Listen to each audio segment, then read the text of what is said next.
اللہ کی بہشت کے حقدار سلام،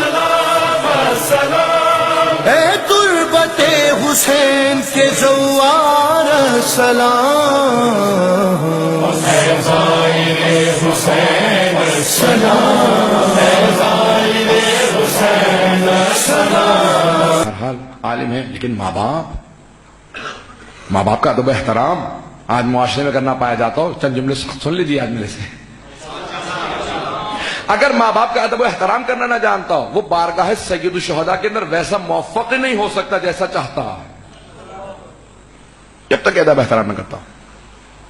ایک بہت بڑے عارف تھے، ان کے پاس ایک عالم، ایک آدمی گیا، کہا کہ میں بہت پریشان ہوں، دعا پوری نہیں ہو رہی ہے، دعا قبول نہیں ہو رہی ہے۔ کہ اپنے ماں باپ کو راضی کر لو۔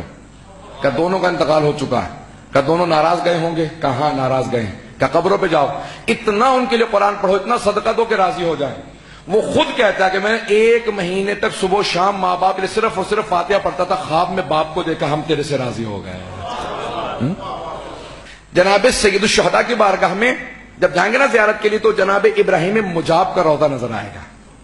جناب ابراہیم مجاب امام موسیٰ کاظم علیہ السلام کی چوتھی نسل میں، حضرت باب الحوائج موسیٰ بن جعفر علیہ السلام۔ جب ان کی بارگاہ میں جائیں نا جناب سید الشہداء کی، تو آپ کو 4 نسلوں سے جا کے مل جاتے ہیں 7ویں امام سے۔ جناب سید الشہداء کی بارگاہ میں ان کو جگہ ملی ہے، اور زری ہے ان کی بھی۔ سید الشہداء کے قدموں میں ان کی الگ سے زری بنی ہوئی ہے۔ جب جائیں گے آپ زیارت، جو جا چکے ہیں وہ دیکھ چکے ہیں، جو جائیں گے انشاءاللہ سب کے سب زیارت کریں گے۔ نام ہے ابراہیم مجاب۔ مجاب کہتے ہیں جس کو جواب آتا ہو، جواب آتا ہو۔ کس کا جواب آتا ہو؟ کس کی بارگاہ میں ہیں؟ علماء کہتے ہیں، فقہاء بڑے بڑے علماء آتے تھے، کہا یہ جب بھی زری پہ کھڑے ہو کے کہتے تھے السلام علیکہ یا ابا عبداللہ، تو زری سے آواز آتی تھی وعلیکہ السلام۔ پریشان ہو کے تو نہیں سن رہے؟ ذریعہ مقدس سے سید الشہداء کی آواز آتی تھی وعلیکہ السلام۔ کسی کا اتنا مقام ہو کہ سید الشہداء اس کی خاطر اپنا اعجاز دکھائے؟ جواب تو دیتے ہیں، اگر کسی کا شک ہے تو وہ زیارت پہ نہ جائے۔ اگر کسی کو شک ہے نا کہ سید الشہداء جواب نہیں دیتے ہیں تو وہ زیارت پہ نہ جائے۔ جس کو یقین ہے کہ جواب آتا ہے بس وہی زیارت پہ جائے۔ زیارت پہ جواب آتا ہے، لیکن ہم نہیں سنتے اپنے گناہوں کی وجہ سے۔ لیکن جناب ابراہیم مجاب کا جواب صرف وہ نہیں سنتے تھے، جو موجود ہوتا تھا وہ زری سے آواز سنتا تھا۔ بڑے بڑے علماء موجود تھے، انہوں نے کہا السلام علیکہ یا ابا عبداللہ، زری پہ ہاتھ رکھے، کہا آواز آئی، پریشان ہو گئے، سب نے زیارت چھوڑ دی۔ کہا یہ واقعاً جواب آیا؟ کہ دوبارہ کہو۔ کہ آپ کو تعجب ہو رہا ہے؟ آپ کو حسین پہ یقین نہیں ہے؟ کہ حسین پہ یقین ہے، ہمیں اپنے کانوں پہ یقین نہیں آ رہا کہ آپ کو جواب آیا۔ دوبارہ سلام کریں۔ پھر انہوں نے کہا السلام علیکہ یا ابا عبداللہ، سب نے سنا، ذریعہ مقدس سے جواب آیا وعلیکہ السلام۔ جب جواب سنا، میں انشاءاللہ جن کل پیش کروں کیونکہ وقت نہیں رہا، جب جواب آیا نا تو سب نے پوچھا کہ کیوں جواب آتا ہے؟ سننا چاہیں گے کیوں جواب آتا ہے؟ خاص طور سے نوجوانوں کے لیے اپنے پیش کر رہا ہوں۔ کیوں جواب آتا ہے؟ اسلام نام ہے آداب کا، دین شریعت آداب کا نام ہے۔ میرے بوڑھے ماں باپ تھے، میں کربلا سے باہر ایک بستی میں رہتا ہوں، 10 کلومیٹر سے زیادہ فاصلہ ہے۔ میرے پاس ایک گدھا تھا، اس پہ بوڑھا ہو چکا تھا میرا گدھا بھی، میں اس پہ ایک شب جمعہ اپنی ماں کو سوار کر کے لاتا تھا، اور ایک شب جمعہ اپنے باپ کو لے کے آتا تھا۔ اپنے ماں باپ کو سید الشہداء کی زیارت کے لیے شب جمعہ میں لاتا تھا۔ کہ ایک شب جمعہ میرے والد کی باری تھی، میں نے والد کو بٹھا دیا، والدہ رونے لگی۔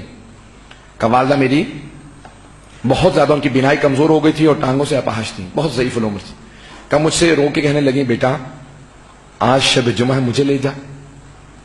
والدہ سے کہا کہ مادر گرامی، گزشتہ ہفتے آپ کی باری تھی، آئندہ ہفتے آپ کی باری ہے، یہ ہفتہ میرے والد۔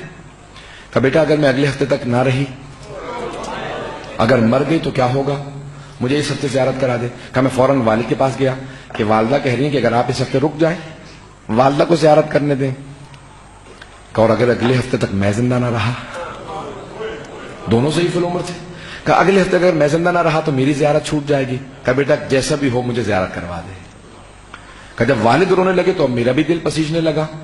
کہ اب میرے والد بھی رو رہے ہیں. والدہ کے پاس گیا, وہ بھی رونے لگے. کہا نہیں بیٹا مجھے زیارت کروا دے.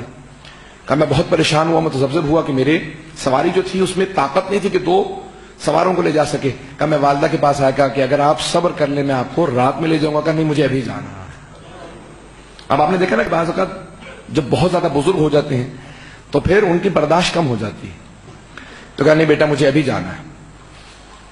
کہ میں نے اپنی کمر پہ کپڑا باندھا. والدہ سے کہا کہ میں آپ کو اپنی کمر پہ پشت پہ کپڑے میں باندھ کے سوار کر لیتا ہوں. کہ میں نے والدہ کو پشت پہ سوار کیا, کپڑے میں باندھا اور سوار کر لیا. کہ میں سواری لے کے چلنے لگا. کچھ ہی دور چلا تھا, 2-3 کلومیٹر چلا تھا کہ اچانک بارش ہونے لگی. کہ میرے پاؤں گارے میں بھر گئے, چلا نہیں جا رہا تھا, جوتے ٹوٹ گئے. مسلسل چلتا رہا اور رو بھی رہا تھا کہ پروردگارہ کس طرح میں پہنچاؤں گا ماں باپ کو. کہ جیسے ہی میں حرم پہنچا میں نے گدھے کو باندھا, والد کو اتار کے فوراً اندر لے کے گیا. والدہ کو اتارا پہلے اور پھر والد کو لے کے گیا. کہ میں نے کہا کہ میں آرام کر لوں, میں تھک گیا ہوں. پھر سوچا کہ نہیں, حسین کی بارگاہ میں آیا ہوں, جس حسین کی بارگاہ میں آیا ہوں بہنیں شام سے چل کے آئی تھی لیکن پھر بھی پہلے مولا کی بارگاہ میں گئی تھی. کہ میں فوراً اسی حالت کے اندر, خستگی کے اندر فوراً دوڑتا ہوا گیا. زری پہ دونوں ہاتھ رکھے, کانپتا ہوا میں نے کہا السلام علیکہ یا ابا عبداللہ. جیسے میں نے کہا نا السلام علیکہ یا ابا عبداللہ تو ذریعے مقدس سے آواز آئی وعلیکہ السلام.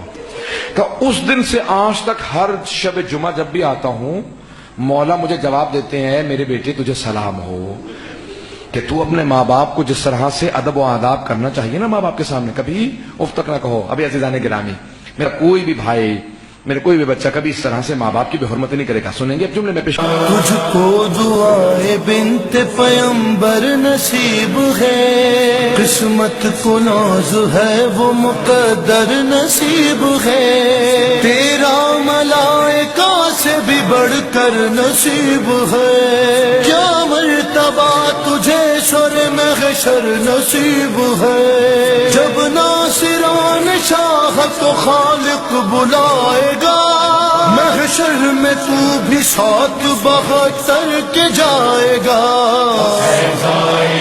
حسین السلام, حسین السلام, حسین السلام.